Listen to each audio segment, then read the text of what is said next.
In the tapestry of life, where every thread holds a story, America in Black and White emerges as a haven for the voices echoing through the heart of our communities. In this podcast, we wade through the rivers of our collective experiences, celebrating the vibrant hues of change brought forth by the whispers of hope and the roars of action. It's more than just a conversation. It's a journey into the heart of our society, illuminated by the light of those daring to dream and do. Join us, and let your voice be the melody that guides us toward a dawn where every color finds its place in the masterpiece of our shared destiny. Together, let's paint a future brimming with the positives that dwell in our minds and the actions that shape our world. Good evening, ladies and gentlemen, and welcome to another episode of America in Black and White, where we are coloring conversations on the canvas of America. Tonight, our special guest is Mr. Wendell Fant. Wendell Fant currently serves as a distinguished career and technical education instructor at Central Severus High School, where he teaches business and personal finance with a passion for economic empowerment. Wendell also works as a financial coach, guiding individuals and families toward financial independence and generational wealth creation. His professional journey spans both corporate America and public service, including his role as Deputy District Director for North Carolina's 8th Congressional District. Wendell brings a wealth of leadership experience from the private sector, civic engagement, and military service. A retired Chief Warrant Officer in the United States Marine Corps Reserves, Wendell honorably served for 23 years, including deployments during the Gulf War in '91 and Operation Iraqi Freedom 2005-2006. His commendations include the Navy Unit Commendation, Kuwait Liberation Medal, Global War on Terrorism Expeditionary Medal, and Iraq Campaign Medal. Wendell is deeply committed to community development and equity. He has served on numerous civic boards, including the Mecklenburg County Human Relations Board, the Community Relations Committee, and the Fireman's Relief Board. He currently chairs the board of the Salisbury Rowing Community Action Agency and serves on the board of Logan Community Daycare. He is also an active member of the Cabarrus Rotary Club and proudly celebrates 32 years of brotherhood in Kappa Alpha Psi Fraternity Incorporated. Academically, Wendell holds a Master's of Business Administration from Webster University, a Bachelor of Science from Charleston Southern University, and a certification in entrepreneurship from Syracuse University. He has been married to his high school sweetheart, Jennifer, for 27 years, and together they are proud parents of their son, Donovan. Ladies and gentlemen, Mr. Wendell Fant. Hello, sir. Hey, how are you? How are you? Very well. Welcome back, and it's good to have you back on the show. Yeah, it's good to be back. So, is there anything you'd like to add to your bio before we get into the show? Well, I think you covered it well, and we're good. Yeah, I think that's it. Yes, sir. Well, so let's start with what you do as an educator and mentor and your instruction in business instruction in high school. What inspired you to teach business to high school students? Hmm. I was in corporate America for a little while, and had some good tours, some good runs, but there was just something at some point in my career it really just didn't mean anymore anything anymore. So I wanted to do something that I would have an impact and that was meaningful. And what better place than education? So I was afforded an opportunity to come teach, and I enjoyed it. To be able to pour into some young minds and share what knowledge I had, and and prepare them for life, which is hopefully where they spend most of their time, right after high school, then college, then after high school than high school. So I want just to prepare them, make them ready, and be successful, whatever that meant for them. Oh wow. So in the process of teaching them business, I mean like when you're doing that, does that expansive or does that kind of like just stay within the generalities of business? Like do you specify, economics? Do you specify you know, like what they do in finance with being an analyst or being a planner? Do you specify that or is it just general? Um, let's see. So we have a curriculum. However, you know, so at times we do deviate when students are interested in finance or in economics. And we'll go there. The best thing about teaching business and finance and economics is, it's really in real time. There's a lot that's going on that that I can educate them on or share with them. And I believe I have a unique experience because having been in the industry, now I'm able to transfer that into more than just that book knowledge that they got. We can turn to real live activities that can benefit them on down the road. Certainly something that I didn't have when I was in high school. You had the book, you had the teacher, that was it. Okay. So, I know that's a little bit different from the times that when you and I went to school. So kind of like, how does the difference in instruction today compares to, what was instructed back then? How does that mesh? How do you make that come into one? Yeah.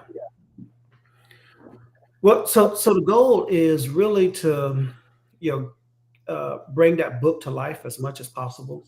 Hmm. And we can put up PowerPoints, and we can read from a book or a curriculum, and that's all that they get, right? So how do we actually apply those things where it can be meaningful to them? And so I'm able to, we have guest speakers, we have actual things that's going on in real time, that I'll introduce them into our curriculum at that time. And you have them doing, maybe some project work, maybe some actual work that they can, maybe take home, check out certain, maybe podcast or internet, or there's a number of ways to, to bring that paper to life for them and make it active. And it's really beneficial to those that, not everyone in high school works, but those that work in high school have a job. They get it a little faster. Some are passionate about it and they still get it, but when they're working, it means just a little bit more to them. So really, just bringing the outside into that curriculum and showing them how it's going to affect them, because really at that point, kids really don't care, unless they can feel it, yeah, unless they can feel that connection with them. And so that's my goal at the end of the day, is to help them make that connection. So, how do you define entrepreneurial literacy for young Black students? How do I define that? Yes. Yeah, great question. Um, well, I would say, to encourage them to first give it a shot. That's where a lot of them are afraid to fail, and I let them know, hey, you're young, it's okay, to fail. Let that be a learning moment for you. And once I can get them past that, that initial, and I don't know where they learn those things from, but unfortunately, we learn those things. And the quicker that I can get them away from that, or the sooner that I can get them away from that and start thinking ownership, right? Because that's where the real wealth lies. You can have a great job, but that's all it is a job. But when you build a business and now you have something that you can pass on to, a legacy down, the family generational, build that generational wealth. And so, excuse me, the goal there is to, excuse me, get them to a point where they're no longer afraid and now, ready and willing to take a chance. So, what's the first financial principle you teach your students and why? The first financial principle, well, pay yourself first, right? And so most of the time well, here's how we do in my, and this is what I tell them, this is what we do in the Fant household. God first, that first 10%. That next 10%, you pay yourself, and then you live off whatever else is left. And now the goal there is to get money to you first, right? So that's how Uncle Sam and the IRS works. They're gonna take their money out first before you do anything else. Before you get it, they're gonna take those dollars out. And so I teach them that same thing. You do that, and you'll be okay when it's time for you to retire. There's a 60-year-old that's gonna be glad you did, or really pissed off that you did it, right? And so getting them to save first, that's the first thing that we want them to get into a habit of doing, and then showing them the benefit of what that's going to look like. Unfortunately, sometimes their vision is about 2 or 3 days, maybe a month.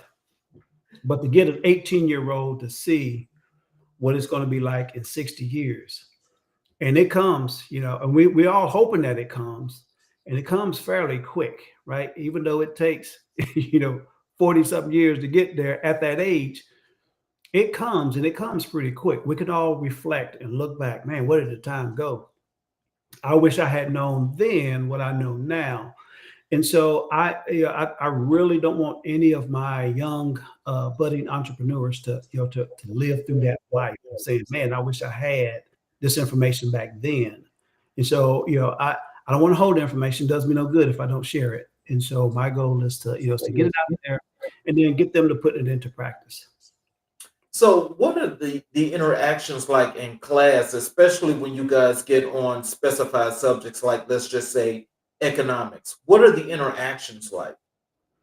Well, so what I found in my years of teaching is introduce it to them first, and then come back and have a conversation. Because if they're hearing it from me for the first time, it's a one-sided conversation. But if I give them a little piece of something just to go on, and we build from that, and then we would again we would take it outside of the classroom and see what's going on. Say, for example, with the Federal Reserve, how's that going to affect you, and what does that mean that interest rates are going down, and and how do you benefit from going down or up, or what should you look for when it's going down or up, and even protecting your credit, because if you do everything right, and you and I go down and purchase a car, my credit is a 520 and yours is a 780, same car, but we're going to be paying something different, right? And showing them how to protect that credit, how to build it. And it is there for you because unfortunately, everybody won't be able to pay cash for a house. So you want to be able to protect that credit. You may not be able to pay cash for everything, but even with that, you still want to live within your means, because you can make $250,000 a year, spend 251, and you're broke. You can say that a million at one time, and that's so true. And I think that's the importance I think of the kids learning interest rates. So when you teach interest rates, I mean, do you teach it from the perspective of, let's say, like when you say the Federal Reserve dropped interest rates, right? Do you teach them as to if that's affecting, let's say, that's housing and that's loans? Do you teach it from that perspective and also give them the opportunity to go through that scenario and learn how to actually calculate that interest? We do. And so in doing that, excuse me, in doing that, it allows them to, actually put pen to paper and see how it actually works, right? So if we just have a conversation, it's that in theory, right? And so as they're learning those things, I do ask them, hey, check out with your parents, because you should be learning these things anyway. Check with your parents and see what theirs is like, right? And ask them, allow them to invite you or ask to be invited, when they're sitting at that kitchen table doing the bills. And so now you get to see it real live time that, these are some real things that I'm going to face. Am I prepared? Right? right? What's it going to take for me to get prepared? But as much as possible, there are a number of tools that you can use online. We partner with a local bank. They come in and show kids what happens in real life, right? It's a scenario based, but um, single parent household, both parents household, kids, then they'll throw something in there that will um, that cause everything to blow up, right? Emergencies happen, So and those things happen, in real life, and to us every single day. Are we prepared for them? And that's the goal, is to make sure that we are prepared for those things, right? So um, if I have a $20,000 emergency account, if I have a blowout on the road, at that point in time, it's just an inconvenience. But if I don't have that, it's a serious emergency. Now I'm panicking. What do I do? And so we're really working hard to make sure that it's just something that happens and it's an inconvenience, not a true emergency. So, how do you make business education culturally relevant in your classroom? Mhm. Well, show them. Again, I have to go back to real life, and not use my example. I'll share with them. Hey, coming out the gate, I struggled. It was tough, and getting over those barriers and learning and understanding all of these things that's going to happen to you. If you have an idea of how the game is played, then you can set yourself up for success. If you don't have that idea or that concept, then it's going to be a little challenging when you meet those challenges. And so, giving them facts and figures, is good. However, I believe when I bring myself into the picture, or bring in a guest speaker and ask them to, just be brutally honest with the kids and let them know, the options or the obstacles that they may face and how you've overcome those things, right? And so, again, there is a challenge because they see us as older and far removed. They're not even close to that age, but getting them to see that these things can happen to you even at a young age, and it's okay to fail, right? If you fail, just make it something that you learn from. It's okay to fail, but you can't fail at the same thing 5 and 6 times. So you do want to get some kind of an education out of that, right? And then move forward and keep progressing, and set those goals so that if you're on the right track or not. Well, so let me ask you this, because I think a lot of kids, especially these younger kids, some may have some ideas about what it is to be disciplined and structured. Do Mhm. you ever use your military experience, in some of your teaching moments to really give them that down to the bone fact of these are some of the things that are real? Yes, absolutely. So I think I may use it just about every day. Just about every day. I will share with them, what it takes. So discipline and being consistent will get you to success. You got to have both. Mhm. Motivation is not enough to keep you there. It'll keep you there for a couple of days, for a moment, maybe even for a week, but it's long gone. But when you're disciplined and you set that standard, right?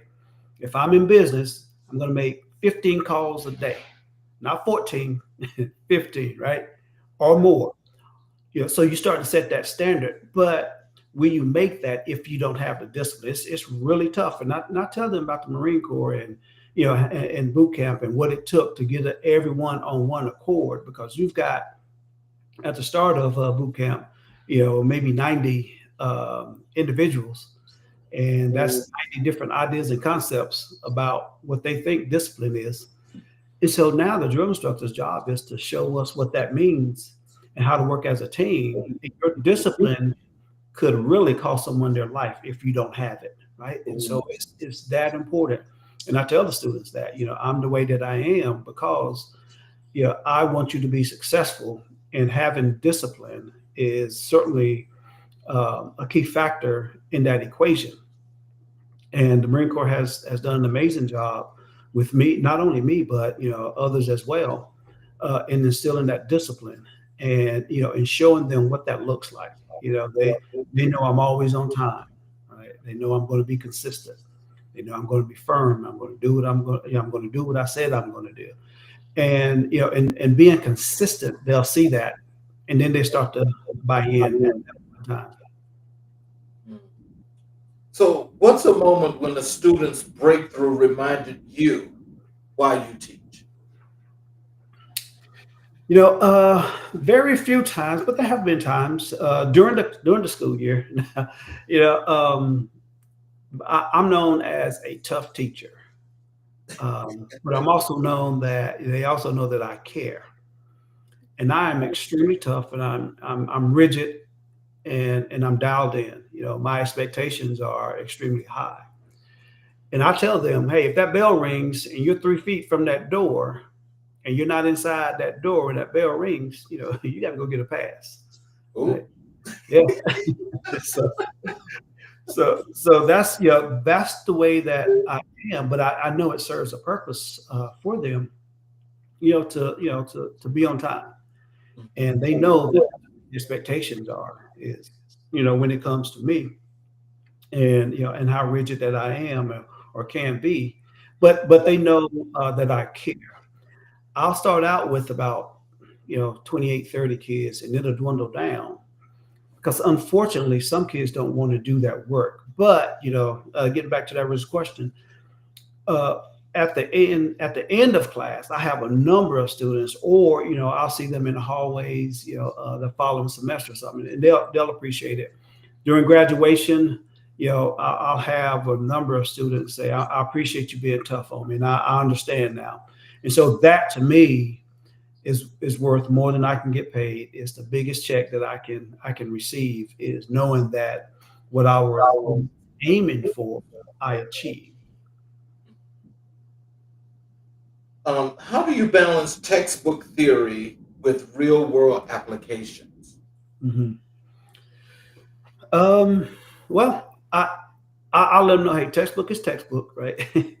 And it may not always apply, right? And then real life is, I mean, in real time, so you just have to be prepared. That book can help us be prepared, but that real life element comes into play, right? What happens when, I'm talking about how to balance a checkbook, and all you have is theory, and then when it's time to do it, well, at least you got some knowledge. But if you didn't, if I couldn't tell them, this is what happened in real life, all you have is knowledge. And then now you really starting again at that same starting point of having to figure things out. Whereas now you have a knowledge base that you can at least build from to be successful at the thing that you really needed to be successful at that time. So when you're like, for the subject matter in which you teach, like, what are some examples as to some of the practicalities that you're allowed to use in your teaching methods, or just instruction in general, that basically bring these kids to the point of, knowing that this is how the business world or sector operates, but for those that want to think about entrepreneurship, do you take it a little bit higher? I do, so I'll use an example. So when it's time to start investing, I'll tell them, hey, you can start now. And I'll ask them, when can you start investing? They say, well, I can't start until I'm 18. I'll ask, well, who told you that, right? And so sometimes it starts with the information and where did we get it from? So dispelling some of those myths. So I'm not trying to go against your parents. However, you can start as early, as really as you have a job, right? If you're a baby actor, you have a job, so you can invest at that time. You'll have a minor account, but you can invest. And then, I'll take them through an investment challenge that they can see how money is working, right? We've got one that we'll do throughout the semester. We've got another one that it's condensed into 20 minutes. Each minute represents a year. They don't know which year it is, but they got to balance that, right? And know that, hey, something is coming at some point in time that I may lose some value. Now it's real easy. A lot of them say, well, is this the way it's like in real life? I'm like, well, yeah, it is, but it's a little different when it's your real money, right? And so we're not as aggressive as as we are on a game, but they get the concept. And I'm telling them, hey, consider a whole year when you invest, consider 5 years when you invest 10 and own out to 40. I give them a 40-year look at what they could do, potentially what they could do or have or earn if they're consistent with with investing, right? With entrepreneurship, again, it's bringing the outside in and having those conversations with those students and tell them, hey, this is how you run a business. This is some of the pitfalls that you might see, and this is how you overcome those things. And so gathering all the information or material facts that you can. Now, don't be analysis by paralysis or paralysis by analysis, but get all the information of the material fact that you can to help you make the best decision that you can, right? And I'm up and I'm straight up and honest with them. School is not for everyone, and that's okay. Yep. And I think that's one thing that's from a reality perspective Mhm. that a lot of kids do need to hear that because like going to get a trade is really simple and much Mhm. is best for a lot of kids, but Yeah. but it's still education. But I think to just impose that you need to go to college, that don't work for every child. Right. And a lot of those kids, I mean, when they're saying that, I think it's kind of hard for a lot of parents to hear that. Mhm. But in those situations and scenarios, I mean, have you had situations to where you're actually doing conferences with parents and you're kind of like giving them some hints about things like that? I do. I do. I'll let them know exactly what we just talked about is that school's not for everyone. If your child decides to go to a community college, that's perfectly fine, right? And so allow them to do that and allow them to know that you're successful because that's a choice that you made and that's something that you wanted to do. So you're successful. And I tell them, if I got 25 students in here, I've got 25 different types of success, right? Everybody don't want the same thing. So let us help you find your success. And it may not be in a 4-year institution. Just because you go to a 4-year institution doesn't mean you're going to be successful. And just because you don't go doesn't mean you will be, right? So the bottom line is you got to have a plan either way, right? And just letting them parents know, hey, this is an option. This is a viable option for your child. And, why waste that money if they don't want to go? This generation that's coming up now in high school, they have a different view than we do. And all of them don't want to go to school, right? And we shouldn't force them to go. Yeah, you're going to be stuck with if your parents can't pay or you don't get a full scholarship and foot that bill. A lot of kids coming out of college with 30, 40 plus $100 in debt out the gate, right? And so when you flip that and say, all right, so if I have an average um, student loan payment of $500, what does that look like? Right? What does it look like me paying that? So it's going to be years and years and years, decades before I get that thing paid off. However, if I don't have that and I invest and I do that every single month, an average of a rate of return, there's no guarantee now, but I'm just using this as an example, of 10%. I mean, you're looking at $1 million plus, in that 40-year period. Now there are a lot of variables that go into that, but you can see the difference, right? And having those dollars versus having to pay those dollars back, and a lot of parents really don't want to see that, right? And so we're again putting those individuals behind the 8 ball when they're just getting started in life. So, like with being in Charlotte, Mhm. and I know Mecklenburg County is the biggest county in the state. Are most of your schools county schools or are they city schools? So I'm actually in Cabarrus, but they're county. I mean, it's all over. I don't know what the percentage is in city versus the county, but some inner city, a few, but I would say the majority is outside of that city. Okay.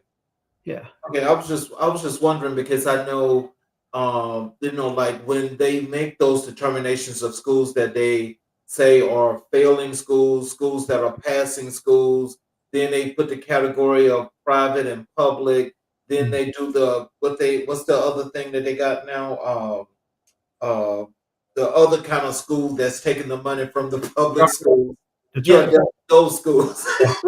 And so with them doing all of that, and now it's my understanding that they're trying to flip all the schools, especially the ones that are public, that they're flipping them all to that charter school thing, but they're taking all of that public money Mhm. and they're abusing it. So I'm just wondering, is that's why when you have schools that they consider to be in urban centers, Mhm. if that's actually got some kind of cause and effect on a lot of the school performances.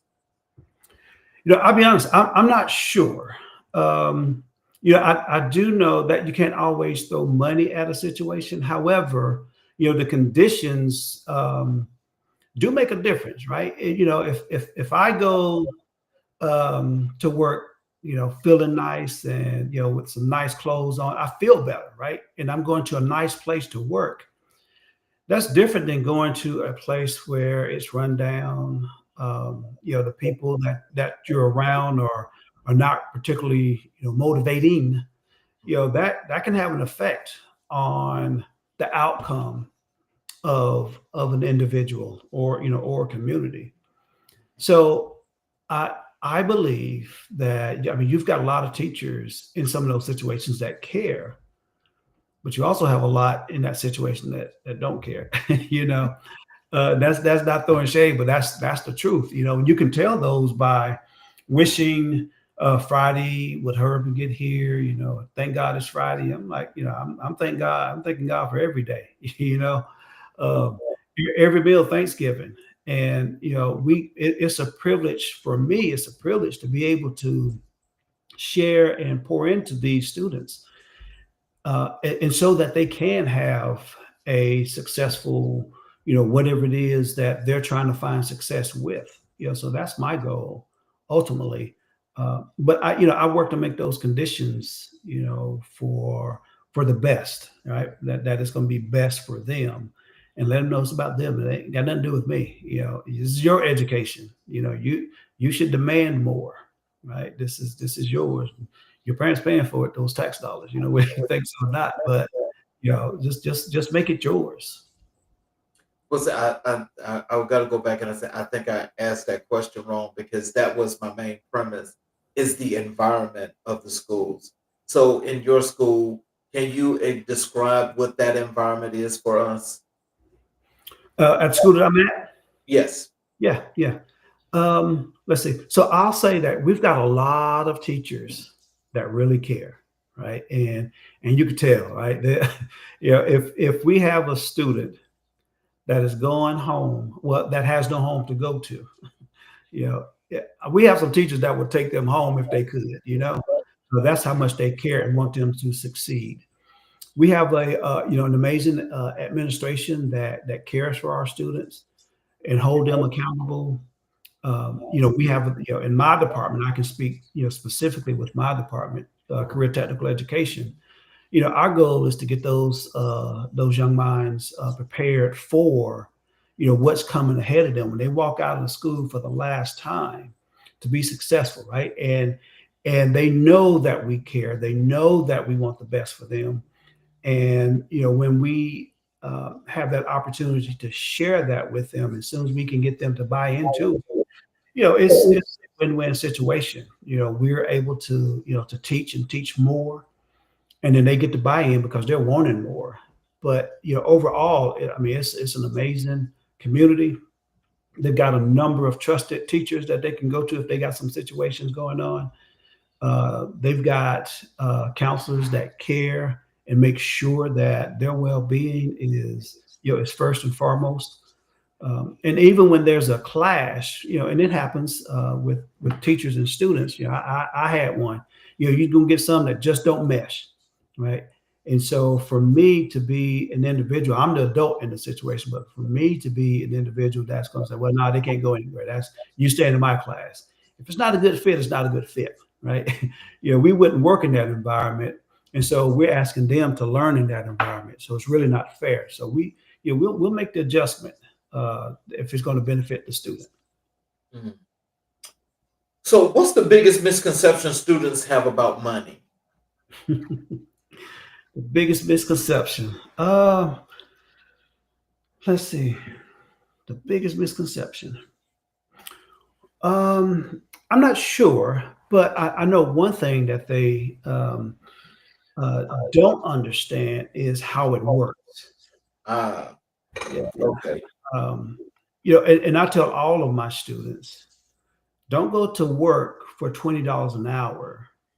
You go to work for the company, and then your experience is going to be totally different. And so when you go to work for the company, now you're looking for, being a part of that company, understanding what the leadership is like, and some maybe even, becoming a part of leadership. When you go to work for $20 an hour, that's all you're going to get, right? And so as you navigate through your career, you want to be an individual that understands, right? I'm getting this paycheck. I make $50,000 a year. I can't spend 51, right? And so now taxes come out, right? So when they work for the first time, they realize who is this FICA person that's taking all their money, So that's a wake up call for a lot of them. But understanding that, hey, you're going to have taxes, right? And you got to understand that how that tax is going to work. A lot of individuals have the mindset of, I want a big tax return. If you're getting a big tax return, 5, 6, 7 plus $1,000, right? You're giving the government a free loan, typically for about 16 months. They're not going to pay you taxes until you get it back. But you miss a payment, they're going to charge you some interest, right?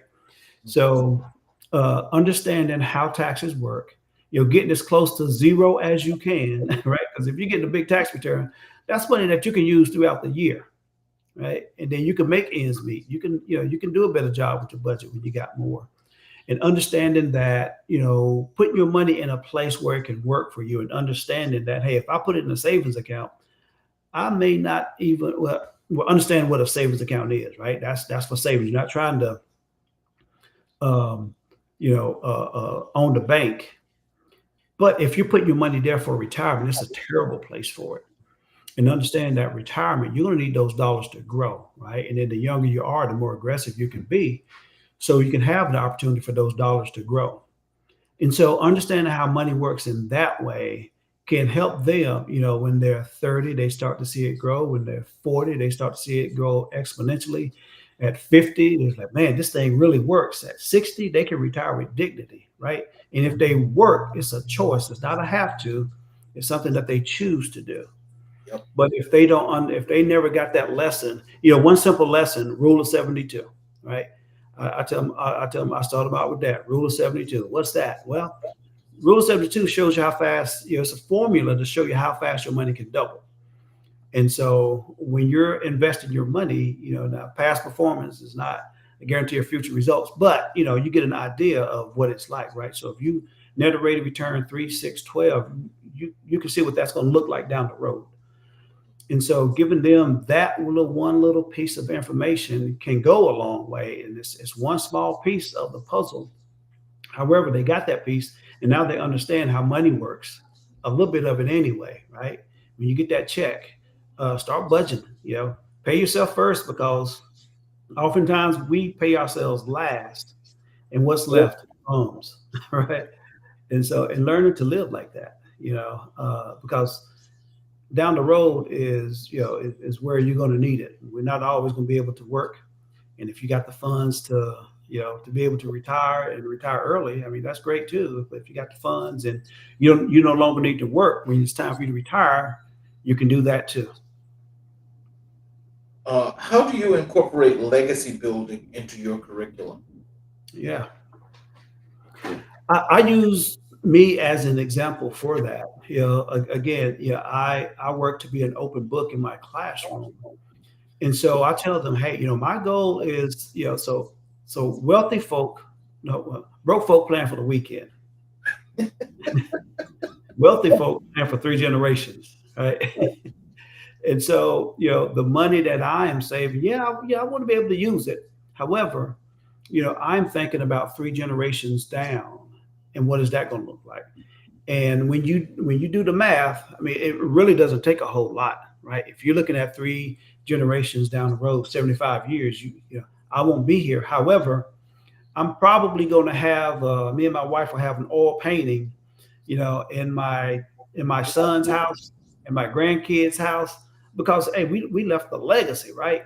They're not gonna have a portrait, They're gonna have they're gonna have an oil painting. This is what they did for us. And then at the same time as we're building, it's imperative that we teach him what he needs to do and what we're doing, because if we don't, my son, he's 23. If something happened to me and my wife now, it's going to be gone probably at 24, right? But we've taught him at an early age. I think we started him out 12, 13 years old, showing him and getting him to understand what money is about. He didn't get, he wasn't an expert, but he understood it, right? And so now he has an idea of how to maintain and how to keep it going, and understanding what it's going to take to build it even more for that next generation, because to whom much is given, much is required. And we want him to be able to, have a nice lifestyle. So we're no longer here, but we also want him to be able to maintain that, and then to pass it on and share it to other generations. The biggest challenge, or the biggest fault that we may have as a community is, well, my kids don't need to be in my business. Well, if you're trying to build a legacy, if your goal is to build a legacy, why would you not want them, right? You're building it for what? If you're building it for them, you want them to be able to sustain that. And if you're building for your grandkids, your great grandkids, well, you got to bring them into the picture and give them, the secrets that you got, right? And then hopefully, you got it here, now they can take it there, right? Your grandkids can go up even higher. So oftentimes we found this in the community is our parents start here, they get here. Didn't really teach us anything, so we start the same place that they started, right? And so now we got to get here, and then if we don't teach our kids gonna start here. Where our counterparts is parents start here, kids start here, grandkids start there, and now you've got that legacy, right? You got that legacy that will allow you to continue to build and build and build. And meanwhile, you're no longer here. A lot of people don't know their great grandparents, but they know Ford, they know the builder, they know all those names, right? But we don't even know our own, great grandparents' names, because of course it was a different time, but they left what they could leave us. There wasn't a whole bunch. So, what role does emotional intelligence play in teaching business? Well, I would say that understanding how those emotions can affect you in every situation that you can find yourself in. Understanding your emotions and how your emotions work, and what's gonna help you and what's gonna hurt you, right? We often get caught up in, so well, I use money for example, right? It's an emotional transaction, right?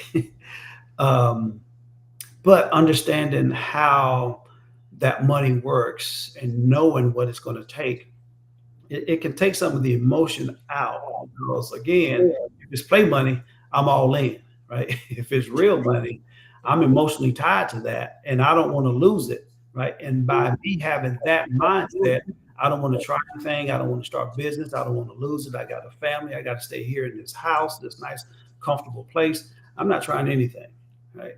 But understanding, betting on yourself is the best bet, right? And you can only bet on yourself if you've prepared yourself. Let's move over to your work in financial industry and empowerment. Mm-hmm. What drew you into the financial industry initially? Initially, I remember around about 10 or 11 years old, me trying to understand what the market was like, and how these people make money, and I could never get that question answered. And so years later, I was able to start getting some understanding. I say around about 25ish of being around individuals that worked in the field and getting those opportunities to learn and grow and to build a business in the financial services industry. And so, because of those individuals, I was able to scratch out carve a little life out of that, just learning what they taught me. And I've got something from a lot of different individuals. One of my managers, he said, you'll always have a job as long as you treat the customer right first. That's your first job, is to treat them right, and then the money will come, right? And so, you just take care of people, and everything else will take care of you. And he was spot on. You don't always want to wear your earnings on your on your back. You want to build some assets. So when you get in position, you don't have to be flashy. You look at some of the wealthiest individuals, families around. Some of them you won't even know it, right? Some of them you will have no idea. So just being able to, having those constraints, and knowing that money is a tool. It's going to make you more of who you are. If you're a jerk, you're going to be a bigger jerk. If you're a super nice person, you're going to be, you have more to be nice with. And so, just to understand those principles. So, how has your experience in finance shaped your approach to education? One more time, how does my financial education? How has your experience in finance shaped your approach to education? Okay. Okay. Um, well, I know what it's going to take to retire, and having learned that through the financial industries, the financial companies that I work with. At some point in time, you're going to retire. The last thing that those students are thinking about is retiring. But I'm educating them on the process of, all right, so what does it look like in 5 years, right? When you want to buy a house, what is it going to look like in 10 years when you're starting a family? How are those things going to affect you if you don't have the education? Because if we set you out right now, if we let you go right now at the age of 16, you would not be able to survive. And a lot of them think that they can, right? Because they may pay a cell phone bill, or they may, be able to go buy a meal, every now and again. They think they've got life figured out. But when you hit those roadblocks, how do you handle those roadblocks? I remember, my dad, he would help us out, right? They would help us out. But one time that I said, hey, let's, don't need anything financial. Just show me what I have to do. Let's work through this thing and get over it, right? And then I hadn't looked back since, right? So it's that educational component that will get us over the hump. And we got this much confidence now. We can stretch a little bit further. We got that much, and next thing we have a lot of information that we can use to help build whatever an individual's goals are. So just having and seeing what that piece looks like gives me an advantage, I believe, to share with the kids. I mean, these are real life, I have real life clients, that has a lot of money in the market. And so being able to understand how the market moves, and how it can, help or benefit them by being in it or not being in it. What does financial empowerment mean to you personally? Yep. Financial empowerment means I can pick and choose what I want to do on my terms. Right. So if I'm empowered, if I have the financial means to be able to, say, hey, you know what? I am done working. Yeah, I'm good. Yeah, I'm just gonna travel. That's empowerment. Being able to help someone, or being able to give to your favorite charity, is power. right? That's empowerment. Just being able to be responsible with those dollars that you're given, and putting someone in a better situation or organization in a better situation. There are a lot of individuals that's deserving that just sometimes may need a hand up. There are a lot of great organizations out there that are putting in some really good work. And unfortunately, in this time of day, some of the funding that they used to get is no longer there. And so now it's an opportunity for an individual that has, economic empower that's economically empowered to help, carry that company's or that organization's legacy on, right? And so through that, you kind of get to live forever. You're making those contributions and you're helping, small kids to young adults, get a good start in life. What are the most overlooked tools for building generational wealth? The overlooked tools. The rule of 72. Yeah, people are afraid of the market for whatever reason. It's a number of reasons, but the main thing they're gonna talk about, well, I don't want to lose money. Right. The next thing is I don't want people knowing my business. Well, we're going to find out your business in about 3 or 4 months, right? When you got to move out the house, that you so love and dear because you don't want anybody in your business. But I would go back to the rule of 72, understanding that, right, and acting on that. And so the next biggest tool is having a financial advisor. The average advisor can, get you an average return of 3% more. Sometimes a little bit more, but average about 3% more. Now that could be the difference between a couple $100,000 and $1,000,000 when you look at it long term, right? And understanding that these are some, and now you got some snakes out there. I'm not gonna, I don't have the wool through my eyes to think that that's not the case because that, unfortunately that happens. However, there's a way to check to see who your advisor is. FINRA.org. You can go there and check. Before you even work with the individual. Let me check this individual out, see what they got.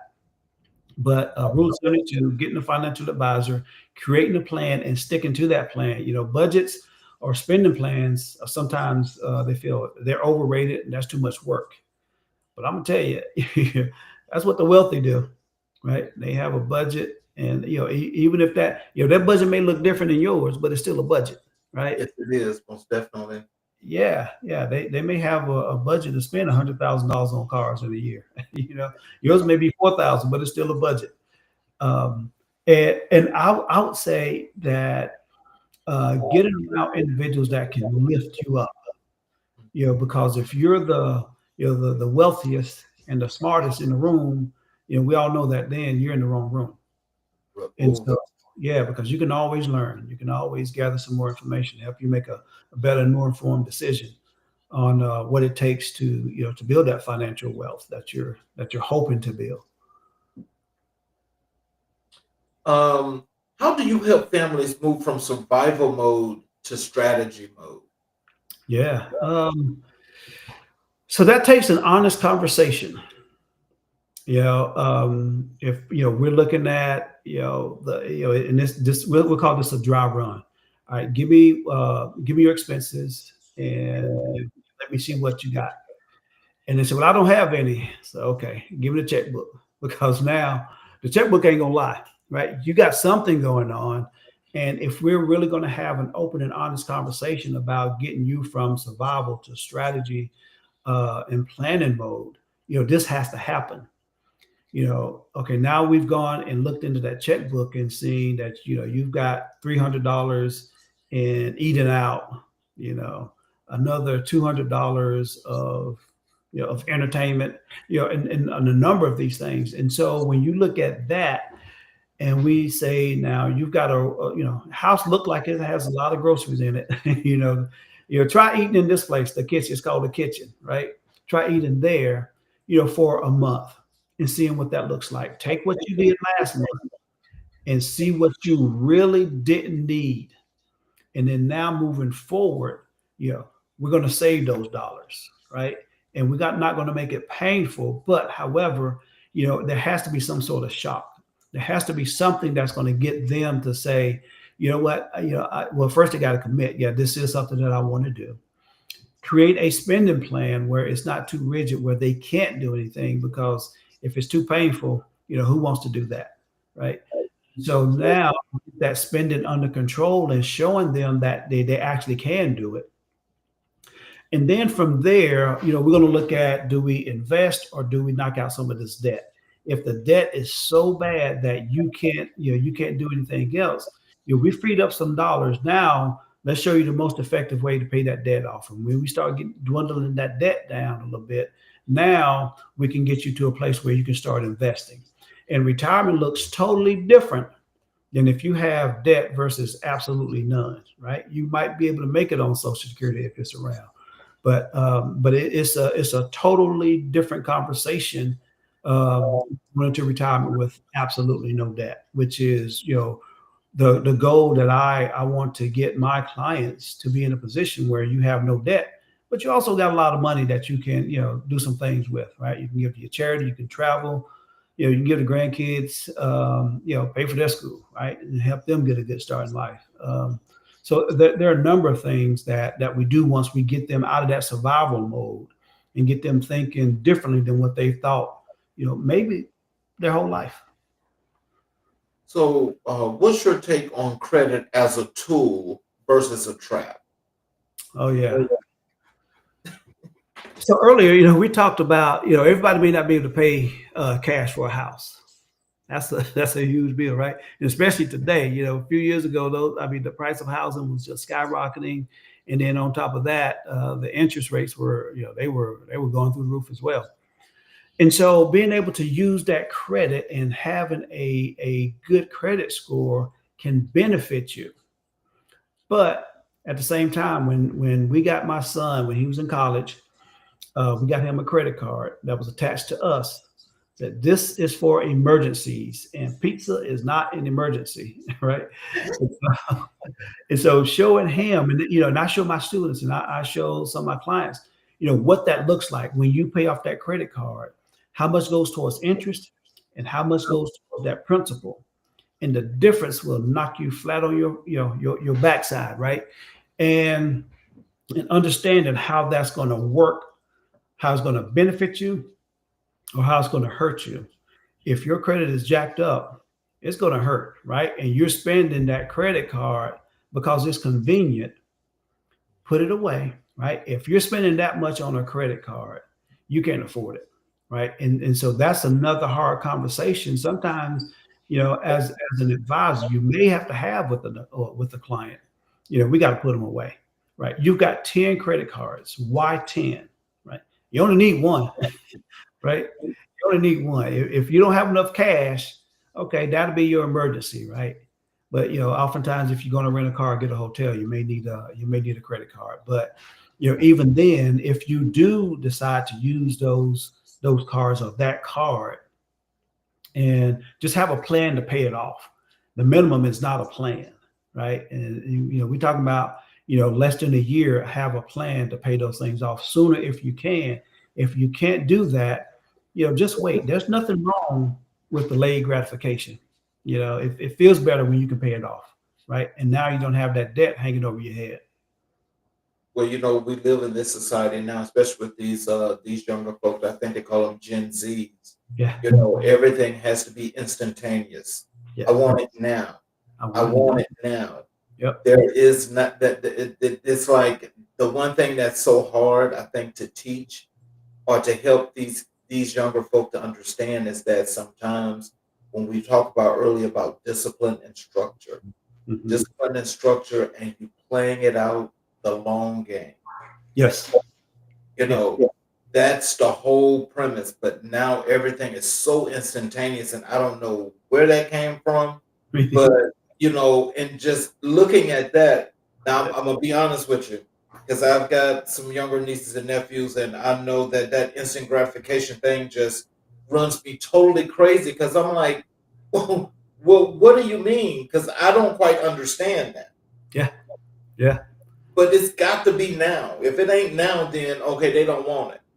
Yeah, right, right. Yeah. Hey, you're absolutely right. I got some too, and they want it now. Even when it's time for investing, they want it now. They want to put $5 in and get 100 out by the end of the day. And I'm telling them, I don't know. Maybe it can happen. I don't know. I haven't seen it. Maybe it can. However, you if you're chasing profits, you're probably going to lose more than you win, right? And again, thinking that long term. I know you don't. I know 60 years from now is 2 million years away. Might as well say 2 million years, right? But it's coming. And do you want to be prepared? I'll ask this: like, what if someone walked through this door right now and gave you a check for $3 million? How would that make you feel? Right? Yeah, it'd be great. I would love that to happen. Well, you have that opportunity too, right? You just can't think of it as right now, right? You're building towards that. You're building something, and I've got some nieces and nephews that will want to put their money into Bitcoin. I'm not advocating or not advocating for it, but I know that there's a lot of regulations that is not regulated. So Exactly. yeah, and they see the quick dollar in that, right? And I'll tell them, hey, if you feel you need to, just don't make it the biggest portion of your portfolio. But let's create a plan for you, and let's play out that scenario, right? And as we're doing that, so you don't dip into it, let's create a plan for you to have an emergency account or an account that you're building to do something with, and just know that it's not going to happen tomorrow. It's not going to happen next week. But if we're consistent and disciplined about it, you'll get that thing that you want, and you'll be glad that you did. How do you address financial trauma in Black communities? How do I address it? Head on, right? And I let those individuals know that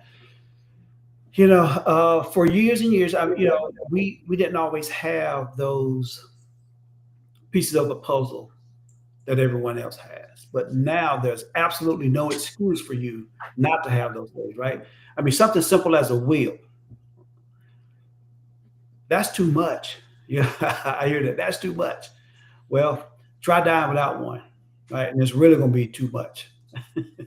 If you don't have a plan, if you don't have a will, the state's going to have one for you. And I can guarantee you're not going to like theirs.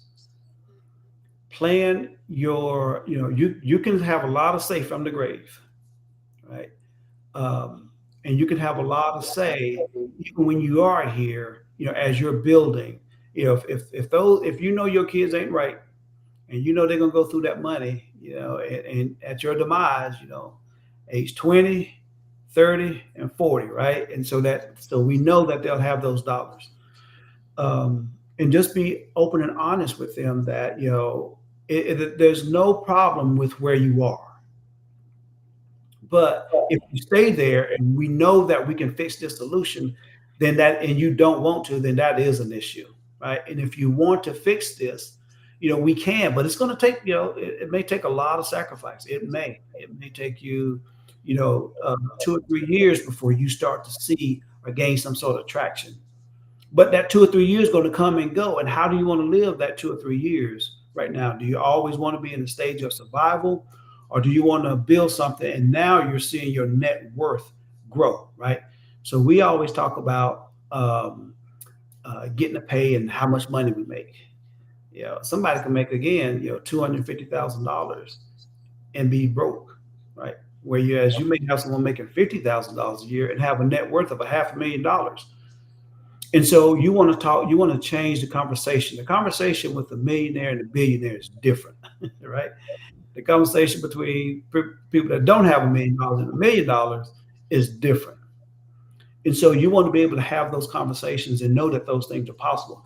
Nobody's different from you. They just did something a little different than you, right? You can do the same thing. Is it going to be hard? Absolutely, it's going to be hard. Is it worth it? Absolutely, it's worth it, right? Do you want that? And if you want that, then there's nothing to think about. There's absolutely nothing to think about. We want to go home. We want to pray over it, and we're going to wait for the Lord to give us a word. Well, if you're not listening, if you can't sit there and listen, how do you know he didn't send me, right? Because you're immediately going to know. And I gotta pray about it. I gotta talk to my pastor about it. Well, bring your pastor here. We'll have a conversation with him, right? Um, I my goal, and I know you got some sharks out there. However, you know, it doesn't take you 2 to 3 weeks to move on something that's going to benefit you and then generations to come, right? And if that is you, then 5 years from now we're going to have the same conversation. Well, we won't have that same conversation because I will be, I'm not banging my head up against the wall, just to have that same conversation. You know what you need to do. You know where you are right now, and if you want to get out of this situation, well, then it's time to move. Let's move over to your work in community engagement and legacy work. Mhm. What does community engagement look like in your day-to-day life? Yeah, community engagement is, I'm going to say that I have a grandmother who's still with us, and her community and engagement is, I mean, my grandmother's 98 and still involved in the community, right? She still works in the community. She does Meals on Wheels. She have a little tea with some friend. I mean, and she still works, right? And so it's again giving your time, because I believe that I am blessed. I believe that I believe that I'm privileged to have the knowledge and the education that I have, and for me to hold those things would be selfish. And so there's a lot of individuals that can benefit from the knowledge that I have, I believe. And for me to hold that and not share that is extremely selfish. And so what type of a person would do that to me, is a person that's scared to compete. I had a boss once. Well, no, he wasn't my boss, but he was the manager at a place that I worked at. And he said his whole goal was to get his employees, those that he supervised, to a higher position than him, right? And so, I've always carried that with me. And I said, all right, my goal is to move people beyond what I can do, right? So, in getting them to a position, one, where they believe they can do it. Now, you get them to a position where you want to put them in a position. Certainly, my son, and having the grandkids, when that comes, put them at a position that's going to help them continue that legacy. And that's not just financially, that's giving back to the community, and lifting those up in those communities that may not have had the same benefits that you've had, right? And just because they come from that community doesn't mean that they're bad people. They just been handed a different deck of cards. And, you just got to show them how to play cards, right? That's going to help them become successful. And I just believe giving back and being an example. You don't have to go and showcase that. You just do the work, and then the results of that organization will do the talking for you. So, how do you build trust when entering new community spaces? Going in, introducing myself, and then just watch them work. You go in and you got 1,000 ideas that you think that's going to work. Without having building relationships, it's not going to work. People are protective, and protective of their communities, and rightfully so. So many people have come, I'm sure, before me, with that snake oil, and try to sell them on that. you know, I don't need snakes, and I ain't got no oil, right? Okay. Yeah. And so my goal is really to help you. And so if after we build that relationship, if I can, share something that'll work, that I believe that'll work, I'll share it with you, and I'll leave it up to you. Hey, if you do this, I know this will happen. If you don't, we know where we are. We're in the same position, right? If you take this action, I see the organization potentially moving in this direction, or the community moving in this direction. And years ago when I ran for office, and that was my whole thing, right? I just wanted to be a voice for people who felt they didn't have one. And so and I was fairly new to the community, so getting people to know my name and you're not being from that area is a challenge. That is a challenge. If you've never had one, that is one. And so getting them to trust me that, hey, you know what, this guy is not, that guy that's trying to sell that snake oil. So let's listen to him, right? And that comes through building relationships, listen to folk, and just maybe having a glass of tea with them and just listen to them, what they've gone through, what they would like to see for the community, and if you can add anything, add it. If you can't, be open and honest about that too, because the time will come when that may come back around and say, you know what, he said he could fix it, he did, or he said he couldn't fix it, and that was the honest truth. He wasn't able to, right? And I think people deserve your honesty when it comes to their community. Well, I agree with you 500% on that, because, again, when I just think about our communities in general, Mhm. people are just exploiting these communities like it's nobody's business. Yeah. And that even includes people that look like you and I. Mhm. And, that is the one thing that I have an issue with that, but I know that I'm not the one that I nobody made me the authority, you know, to run around and do those kind of things. But that just really gets in my craw, and it really bothers me because Yeah. I always try to understand, how dare you go into somebody's community where these people already got it rough. Mhm. They're looking for something to make their lives a whole lot better. And you go in, and as you say, you use that right term, that snake oil. You Mhm. giving them that snake oil, and you done dressed it all up, where Yeah. it's like it's doing everything. It's just super fantastical. Yeah. And you getting these people to buy into that, and you just taking their money. They ain't seeing no results. Next thing you know, they've been scammed, and everybody's got an issue now. Now Mhm. they don't went back into the life of crime. Yep. Yeah. And it's just like now they're back into, again, going back to some things that we talked about earlier. They're in survival mode, Right.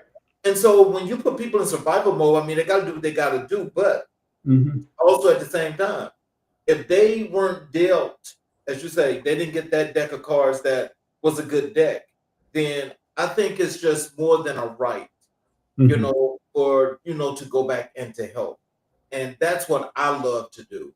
And Yeah. I know that that's what you do as well. And that's what makes you, again, one of those heroes that people really need to get the opportunity to not only see who you are, but the work that you're doing, because you're doing it in so many different facets.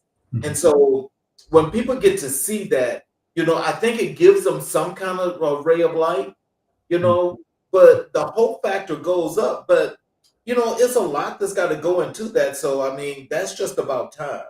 Yeah. But you know, um, what's a project or initiative you're most proud of? A project or initiative that I'm most proud of? Yes. Hmm, Amazing question. Gosh, that I'm really proud of. The work that we do in the Logan community as a board member there. The services that we provide.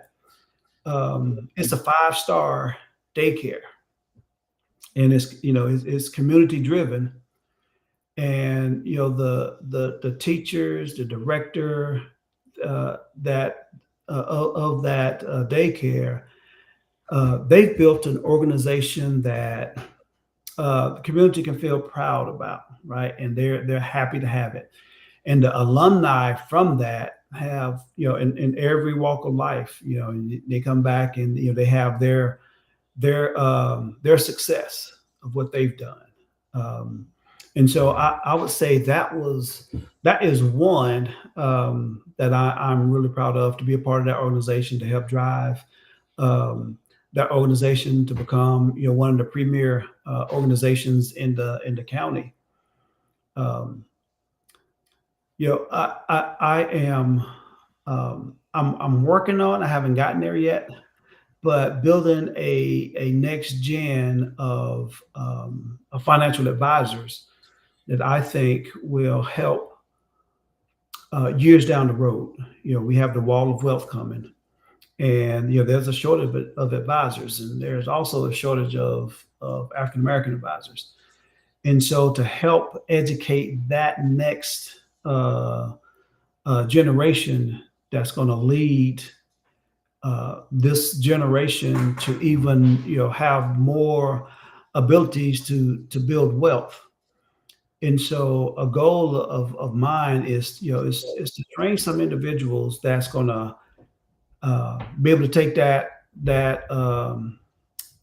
banner and just keep moving it forward and helping out the community as much as possible, because we have absolutely no excuse now, right? And so, the best way, I believe one of the best ways to do that is to educate that next generation to carry that torch. Well, do us all this one wonderful favor. Yes. Tell the folks that are listening to this show now, and as they listen to it again, Mhm. please tell these people who Wendell Fant is and what Wendell Fant can do to help to get folk to where they want to be if they want that help, and who you are. Okay. So Wendell Fant is not Wendell Fant without being a son that drove his parents up the wall, right? And so I believe that got me to where I am. So I've got parents that never gave up on me. I've got a whole community, of family members that never gave up on me and still encourage me to this day. A husband and a father, right? And so what that means for them is I understand what it's like to be a spouse, right? And not understand what it's like to go through those hard times. I've gone through those hard times. I understand what it's like that you're raising a child, and you want to make sure that their life is better. So here's how all that transpires to me helping those families. One, I care, right? I know how hard I work for my money, right? And I don't want anybody bringing that snake oil anywhere around me. And so I'm going to take care of your money, right? And I'm going to help you build that legacy that you really want, right? And I'm going to educate you so that you have the most material facts so that you can make a great decision and you can start to plan and prepare for your family's generations to come. And so in all of that, sitting down with you and having a conversation and knowing that the information that you get from me, I'm not going to tell you I have all the answers, but I have a group of individuals that can help me. If I don't have the answer, I have a team that will make sure that we get you the right answer. I don't move money just to move money. I don't chase profits. We don't do any of that. We create a strategic plan specifically geared towards you. It's not that cookie cutter thing, right?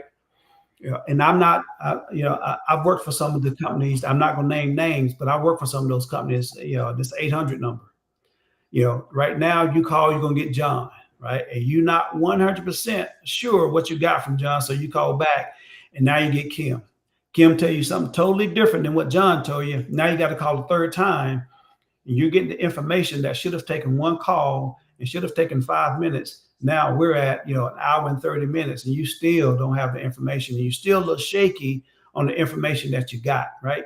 And so having a personal advisor like me, one, you get to know me, right? I'm the guy that you might want to invite over for Sunday dinner, right? That's how comfortable I want you to feel. I'm going to educate you before we do anything, right? I want to make sure that you understand what you're getting, because if someone comes and asks you, what do you have? And you need to understand that, hey, I got this, and this is how it's going to help me. This is how it's going to help me build a legacy, right? These are the things that I am doing, and I'm on track now to know that I can reach and achieve all those financial goals that I want to achieve. Right? You'll have an individual that's going to be in constant contact with you, however you choose, that to be, whether it's phone, email, or text, and knowing that, I'm going to touch you at least 4 times a year, right? To check in on you, to see how's it going, and to do a review to make sure that nothing has changed, right? And so a lot of advisors will do that initial work. but then that follow up to make sure that nothing has changed. You got young families, the potential of having additions to that family is going to come, right? You don't want your next call to be, oh, you got a baby and it's 3 months old. Oh my goodness, right? Where have I been, right? And so you missed a valuable opportunity to maybe protect that family or protect that baby, or so that they don't have those issues of paying for college. Start a 529 plan. But most importantly, though, what you're getting, you're going to get an honest guy. And how do you know that? You won't until we sit down and have a conversation and get that feel for it. I'm not going to blow smoke. If I can't do it, I'm going to let you know. If I can do it, I'm going to let you know that I'm the best one to get the job done. I'm going to protect you. I'm going to protect your family. I'm going to educate your kids on that process because you worked hard for those dollars, right? And now you want to make sure that if you go today, you're prepared and your kids can maintain and grow what you've built, right? And that right there is going to allow you to have build a legacy for years to come. So when your grandkids come and say, "Hey, what was Pop like?" Right, and then you could tell them, right, this is what he did. This is why you're able to do some of the things that you're able to do. This is why you're able to go some of the places that and have some of the experiences that you have, is because this individual set up a plan that was way beyond anything that you can outlive. And then now you set your family up. So look, we've got a couple before I get to Black History, there's some comments here in the chat. Yep. This one is from Carmen Tisdale. She says, great info. This one is from B. Irvin. I'm all in moving forward. This one is from Rover 632 WES unknown. Great conversation. And this one is from Shantae Duncan. Awesome interview with a wealth of information. Do you have any comments for those as before I move into the Black History part? Well, I thank them for that, that comment. And, I work hard to be authentic. That's my goal, and to be transparent, because I know, and I believe that's what I want if someone is sitting in front of me, so, I just really appreciate those comments. And, I hope that I'm living up. My goal is to live up to those comments, because, they mean a lot. Those comments mean a lot to me. So, well, when we discussed Black History, and I asked you who's the most influential person or persons in your life and your career, you told me Barack Obama, John Bryant Hope, and Eldon Watson Diggs. Why do Barack Obama, John Bryant Hope, and Eldon Watson Diggs resonate so deeply with you? Yeah. So I want to add another one in there, but I'll talk about these first. President Obama, former President Obama, he gave us hope, right? And that was the first time that we saw that it was possible, right? Not that we could do it, but we saw that it was possible. And those years were the years that I was in, I was a congressional staffer, and I would go visit schools, and those little young kids thought I was the president, right? They were like in the first kindergarten, whatever. Is that President Obama? But he set such a tone and a standard that I work hard to live up to each and every day, right? Because I believe he was above water, meaning that he really cared.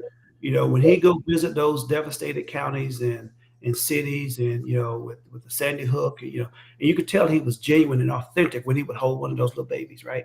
And you could tell that he wanted those families to be better. And he, if all he could do was hug them at that time, that's what he did. And so that's the delivery that I always want to, or the standards that I always want to live up to. John Hope Bryant is, we talked about having that frank and open and honest conversation. He does, right? If you ever check anything that this young man says, he is sharp, but he is direct and to the point. And I believe we have to be that way, because there's no time to play, dream, or drift. We have to get this thing done. And he brings it in such a way that's plain, It's not that financial jargon that that we try to figure out. And I believe that he's authentic and really wants people to succeed at the level that they want to succeed, right? And the information that he puts out there, I believe, get them there. Is they just have to be willing and open, to be able to, you know, uh, take what he's given them. But Elder Watson Diggs, started Cap Alpha Psi, so being a part of that, gave me a way to identify with a lot of young men, so and there are a lot of other, great organizations, fraternity organizations out there, African American, that D9, part of that D9, that's great, and they do some great things. But this is the path that I chose, and this amazing path. I've met some amazing individuals. I've got some mentors. I've got some brothers that, when I was over in Iraq, made sure that my family was taken care of, that they didn't have a need. Any need didn't go unmet, right? And so they made sure that they were there, and they took care of my wife and my son, and they looked after, so that's the type of brotherhood that I have to stand up for every single day, because it's just amazing to be around those individuals. And so he created that. So what did Mhm. Let me one more. I apologize. So, I just recently lost my father back in June, and him and my mom are two individuals that, again, I said they never gave up on me. They said I was bad. I was a bad kid, right? but they didn't give up on me, and they pushed me and they encouraged me.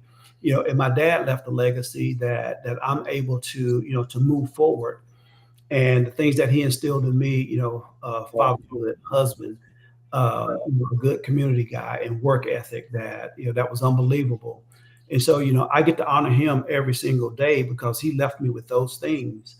And, I miss him, but I get to, do those things. And, and he knows that, we're taking care of mom right now, and we're making sure that she's good. And, so he left us with compassion. He left us with an understanding that, take care of your family, you work hard, and and just be the best human being that you can be. Humanity costs nothing. there's another comment that just popped up here in the chat. It's from Felicia Miller. I'll show it on the screen. She says, "We appreciate you keeping us informed with financial information for ourselves and our family." Yeah, yeah, that's amazing. I appreciate that. Yeah. So what did each of these men teach you about leadership? About leadership, Mhm. President Obama, you just, regardless of what's going on, right? You stay calm. That it's crazy outside, right? But you stay calm, and the more you're calm, that you stay calm, and then people can see that, they're going to feel calm. And so now you can actually begin to work. If everyone is hysterical and going all over the place, right? It's hard to get a lot of stuff done. It's hard to get things done at that time. John Hope Bryant, he's taught me how to, be firm. When do what you say you're going to do, commit to it, right? And Elder Watson Diggs, he said this, or he's done this. This is the legacy that he left. In every field of human endeavor, you work that, right? And achievement is what you're seeking for. You're not seeking for notoriety, but achievement. And through that achievement, you get to uplift your community, you get to uplift your organization, you get to uplift those around you. And my dad, with leadership, you don't always have to be out in front. It's okay to push people up and help them be their level best. How do you carry their legacy into your own work? Well, I believe each one of those gentlemen had standards, or have standards, that allows me to, to have some of those same standards, and understanding how and the power of those standards, and how that can just separate you from everybody else. It's easy to, to do anything for a couple of hours a day, But when you're doing it for a week, a month, in a year, and decades, having those same standards, I mean, it is tough, but it gets easier as you go and move and navigate. And then now, your work can be your resume, right? So you don't have to say anything. Just let your work speak for you, right? And then long after we're gone, we still have some influence in this world, because we can all think of individuals that has long gone, but still have an impact on the world today. Right? And so in my little community, that's just a goal of mine.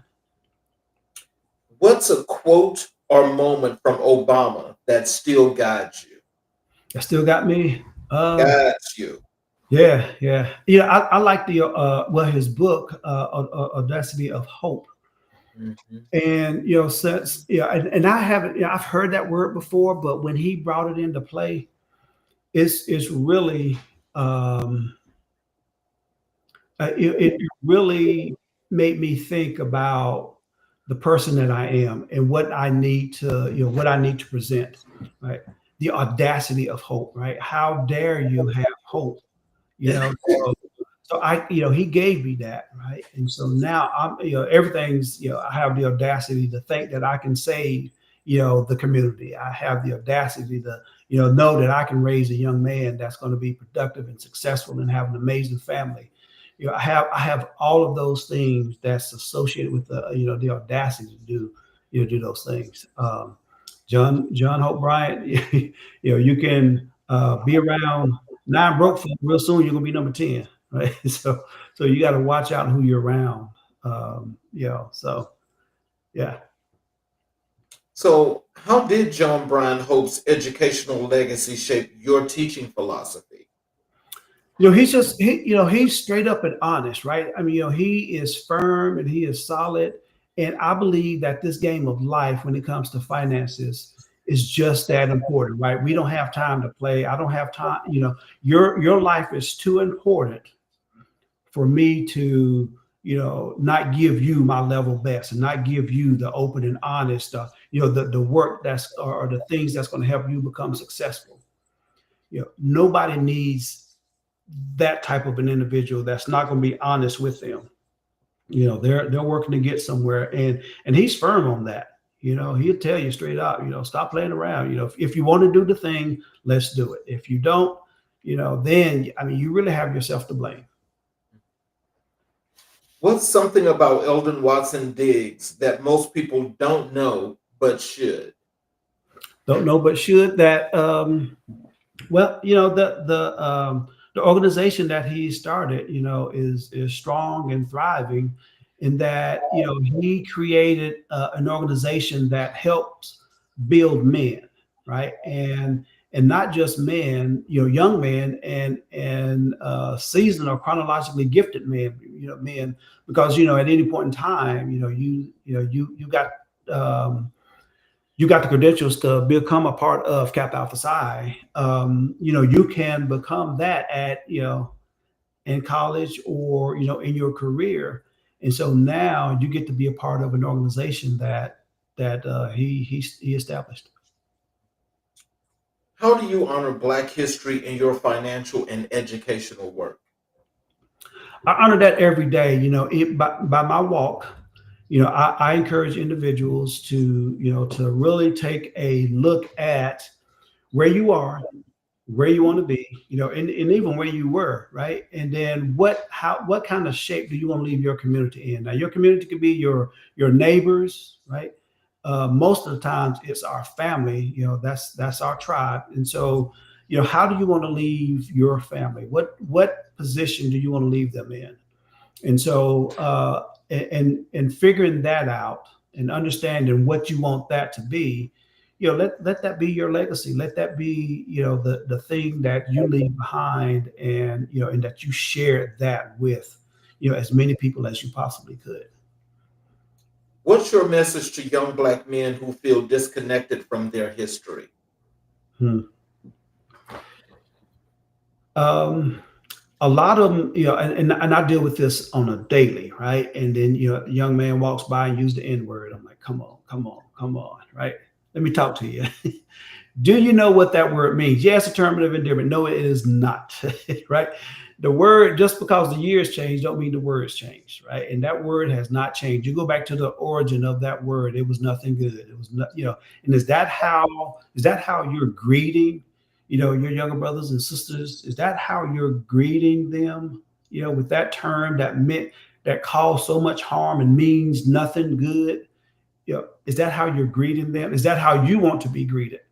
Right? If I walked up and called you Mr. Dummy or stupid, how would that make you feel? Right? Well, I mean, it would make me feel pretty bad. Well, that word should have the same meaning. You should feel the same way when you hear that word, right? And rise above that word. And so I believe that there's just a disconnect. And for somehow, some way, some reason that they feel that that word is a term of endearment. And it just rolls off the tongue so easily that they don't even know that they said it half the time or realize that they're saying it half the time. But I go and show them, hey, this is what your ancestors went through just so that you could walk down this hall, just so that you could get an education that they couldn't, right? It was illegal for a lot of them to have a book, to learn how to read. And now you've got that opportunity, and this is how you're honoring them, right? So let's figure out a way that you can honor them. Let's figure out a way that that you got them sitting up in their grave and thinking, yeah, we did that, right? We don't have to worry about this young man. He's got it. And now when you step out into your house, out of your house, people know who you are, right? You're representing your family. Everything that you're part of, you're representing, right? And is that the best that you can represent? If there's a question in your mind, then we need to have a conversation and figure out, what's the best way that you can represent your family or anything that you're part of. How do you reconcile personal pain with historical pride? Personal pain, historical pride. Pride gets in the way of a lot of stuff, right? My personal pain. I work I work through it, and don't hide it, and be open and honest about it if there is some pain. Because I believe that men, it's okay for men to hurt, and it's okay for men to cry. When I lost my dad, I cried. And working, if people think that you're just this macho person, but it's killing you on the inside, that's that historical pride that's got you, feeling or thinking some kind of way because you thought that's what men are supposed to do. And it's okay that you're not that, right? It's okay that you're hurting. And I believe you need a group of people around you that's gonna carry you when you're weak, right? You ask for help not because you're weak, but because you want to remain strong. And so, that's what I chose to, that's how I chose to move or navigate in this thing we call life. I let my son know that I'm hurting. I let my wife know that I'm hurting. I let my family know, I'm hurting. I can go to a lot of them and we can have a conversation and walk through it. Last question. Mhm. What legacy do you hope to leave, and how do these three men help shape it? Yeah. So the legacy that I hope to leave, or my goal to leave, is a legacy of service. A legacy that I'm not trying to get credit for. I don't need credit for. But it's just really moving the needle forward or up, so that next generation can have an opportunity to grow and thrive at whatever it is that they choose to grow and thrive in. For my son, it's showing him what a father is and what a husband is, and something that he can really be proud of and want to uh, walk in my footsteps, right? And move that forward. Do it even better than I did. I believe that's what my dad did for me. And so that's what I want my legacy to be, is a life of service. And great things happen when you don't care who gets the credit. And so I don't need credit for it. Just leaving a legacy of the community better than when I found it. So, in closing, what are some words of wisdom and encouragement you'd like to leave for our audience? How they can connect with you on social media, your websites, all of that good stuff. Okay. So so when you're taking notes, right, you got to do more than just take notes. You got to take action, right? Because we could probably run through some notes that we've gotten that we haven't taken action on. One of the things that my wife and I started doing, we started about 3 years ago, and I saw the idea, and I had a friend to tell me that this is what they did, right? So at the end of the year, they plan for that next year. And so planning for that next year, I know if I'm on target or if I'm off target, or we know if we're on target or off target by just doing what we say we're going to do, right? And even if we don't make it to that goal, we've worked hard. We know we've done everything that we could. We may not make all the goals, but now we have a blueprint of how to move forward each and every year. So that's one thing that we do. If I could encourage anyone to do that, right? Set don't you got to be together. You got to leave your house, go to a hotel, go to a different town, and just take that weekend and just do that, right? So we'll plan that, that Friday night, we'll have dinner, come back that Saturday morning and do the work, go through all the things that we did, and then what do we want to stop doing, what do we want to start doing, and what do we want to continue doing, right? And so we go through all of that, and then that Sunday, we have church together, just me and her, and we go through it and wrap up our notes and put that plan into action and go. I would encourage everyone just to take action on one small thing, right? Just one small thing. And then the next time, do that two small things. Just become 1% better each and every day. If you do that each and every day, you'll become 37% better in a year, right? And so now you're leaving the pack and you become this person that you've always meant to be. And, bet on yourself, right? When you bet on yourself, there's a great chance you're going to win. Whether you think you can or you think you can't, you're probably right. So bet on yourself. It's okay to get help. Find those individuals that's going to help you. Find a mentor that's going to help you. Get around people that's going to help you grow and thrive and that's going to push you and be held accountable. It's okay to be, find someone that's going to hold you accountable. They're not going to tell you the stuff that you want to hear. They're going to tell you what you need to hear. And I'm going to tell you right now, sometimes that stuff hurts. It does. It's painful. But if we're looking to grow, that's the only way we can grow, is to be honest with each other, right? And so in doing so, you become that person that you desire to be, right? Without any reservations or any bars held, you become that individual. And now, your walk is doing your talking for you. If anybody want to follow me, on social media, mine is Instagram is Fant_Wendell68. That's Fant_Wendell68. That's on Instagram. That's new. www.primerica.com/WFant is how you can find me online. Or, you can do the good old fashioned thing and, I give you my number, that works too. You can call or text at 704-575-3812 and, and have a conversation. If there are any additional questions, I'm happy to share them with you. I'm happy to do an audit on your finances. We'll confirm one or two things. What you got is good, or you may need for a change, right? And I don't have to be your advisor, but I'll give you that information. That's the ultimate goal, is to be your advisor. But that's something that I'm willing to do because it's that important. And I believe everyone needs to do that. You don't need a whole bunch of money to start a plan, right? You can start with $25 a month, right? You can start with a plan, but you just got to start.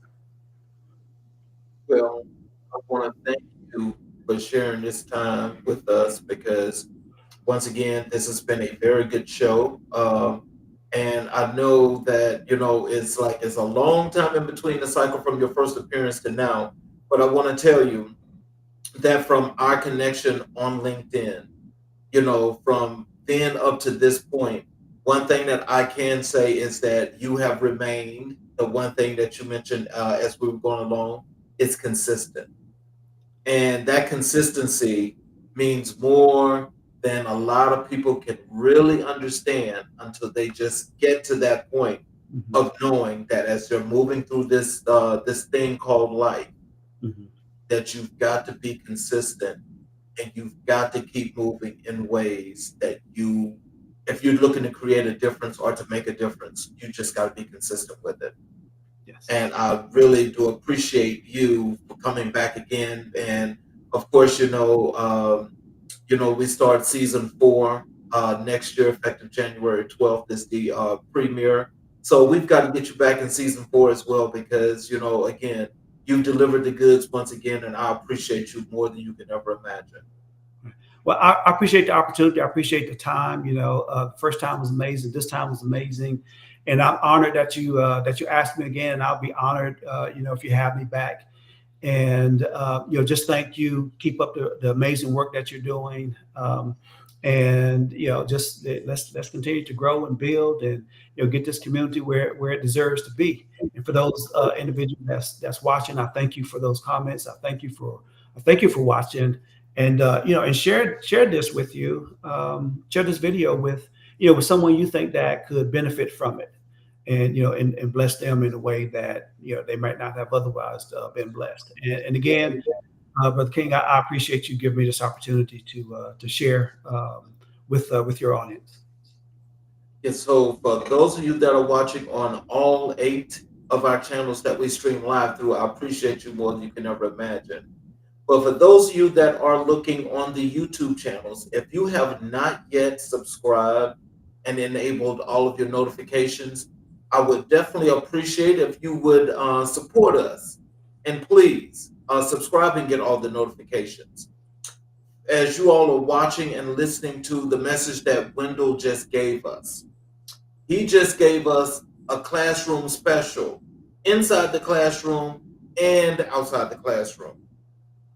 That knowledge is power, but also in the process of having that knowledge, using it wisely to be a benefactor of not just today, but generations down the line. We've got to play the long game, not the short game. The work that he has just described that he does with his students in his classroom, that's a long time coming because there's a lot of teachers that don't actually take that opportunity to do that. But if I'm sure that those students that are in his classes, that they're learning, they're benefiting, and they're definitely going to use it because of one thing. That is the discipline and the structure of that classroom that's remaining consistent. That's the everlasting impression. So if we want to do this not just in a classroom, but also in our communities, let's remain consistent and let's set out the goal, create the goal, have the plan, and execute it and make it happen. We can all do this together because it's going to take a whole village. It's not going to be one individual. It's a village. So we're all in this together. And this is a message that we should all take starting today, going forward.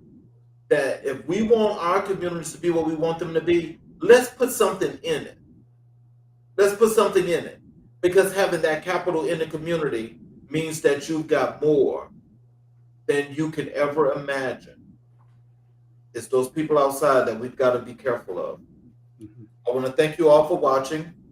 Please come back and watch us again tomorrow night as we have another exciting show for you on American Black and White, where we will continue to color conversations on the canvas of America. You all have a great evening. See you all tomorrow.